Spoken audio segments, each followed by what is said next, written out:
today is March 24 and I am really busy today. I have arrangement to make because I have order for anniversary. And then I need to make mason jar arrangement for my farm stand, and I need to make a wrap bouquet for my farm stand too.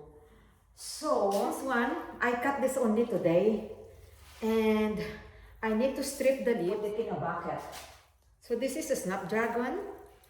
This one recovered that we have a cold weather here in Zone 10A, Florida.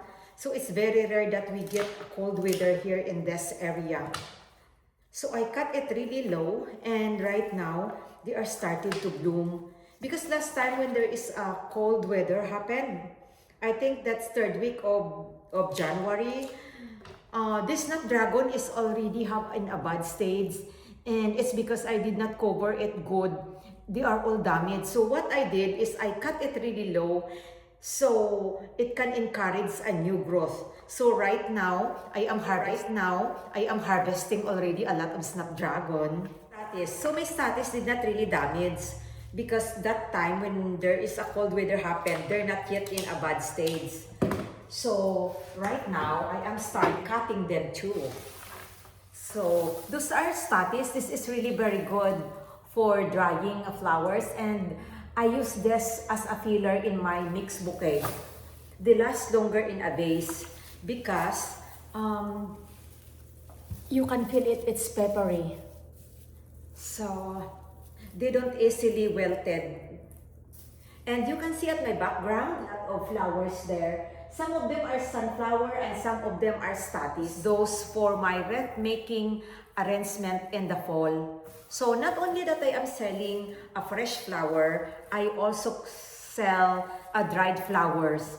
I have a market for dried flowers. Lately, I'm getting arrangement for, not arrangement, a bridal bouquet using dried flowers. This one, floating frame that I use dried flowers. So there's a lot of arts that you can make using dried flowers. And also I have one more. I have a shadow box. I show this one. So this is a shadow box. Look. And you can put your dried flowers inside. So dried flowers last longer.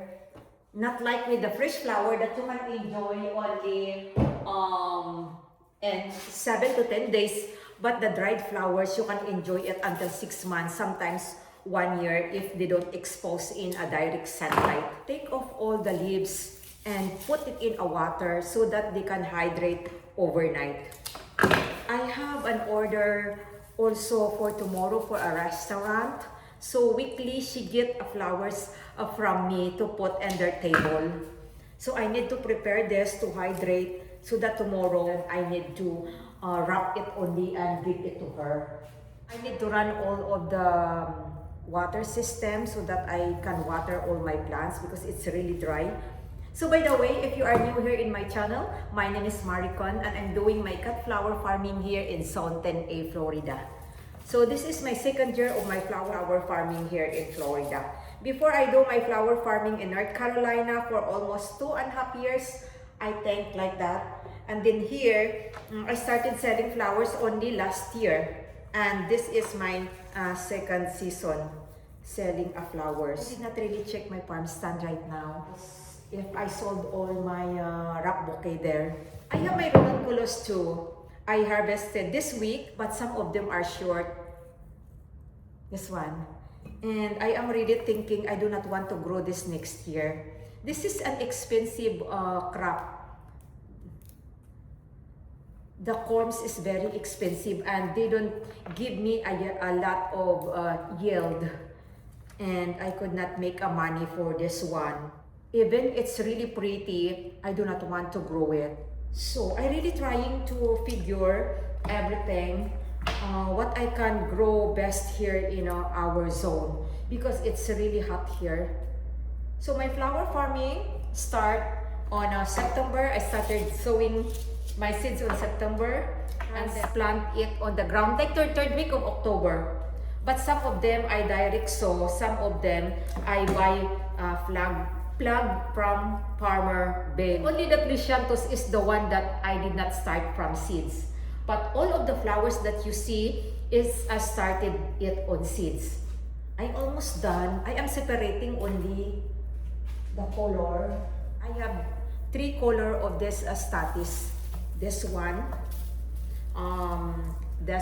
color, and then I have so many white. And they give me a lot of stem. Sometimes in one plant I get 13 stem. This one is not very productive.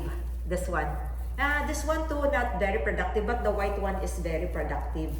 So I am looking for the variety that is productive, and that's the one that I am going to grow. So far, I sold only my flowers at the farm stand. My special arrangement, if it's clear base, it's like $45. But sometimes the prettiest one, and just like if I use an expensive flower, like $75. But my wrap bouquet, the simple one, $20 wrap bouquet at the farm stand. I'm still developing my client right now. I don't have many clients, but I think I get a lot. I get a word of mouth.